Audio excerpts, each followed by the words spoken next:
Summation notation. This is the Greek letter sigma. In mathematics, it means summation or sum of a function or discrete function, a of I. Down here below is we call this the index. So index we're using is I, and this is where it starts. And it's always going to be integer values. So I equals 1, and it's going to increase to the next integer and keep going. You keep plugging them into this function until you reach the upper limit in, and then you stop. And you take those individual values or numbers you are plugged into the function, and then you sum them together. Let's do an example. Suppose we want to take I equals 1 to, say, 5 of the function. We'll just say 2I plus 3. Okay. So what you're going to do is you're going to start with 1 and plug it into this function here. So let's write it below here for more room.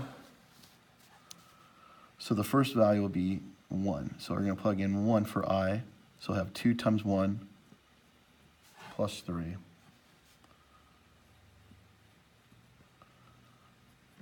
So that's the I equals 1 term. Now we go to the next value up, which would be 2. So we plug in 2 for I, so it would be 2 times 2 plus 3.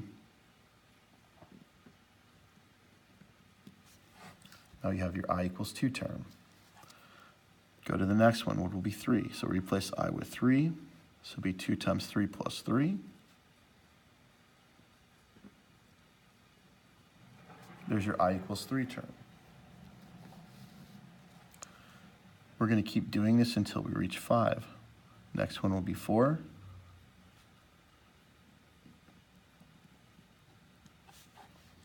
I equals 4 term. Now we reach the final one. We know it's the last one because up here it's the upper limit, 5. So that's the 5th term. So what we did was we generated terms from I equals 1 to 5 by plugging them into this function here. Now the sigma notation means what we're going to do is we're going to add them all together. So we're going to put plus signs between them. Now just compute.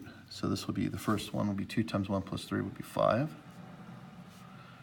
2 times 2 would be 4 plus 3 makes 7.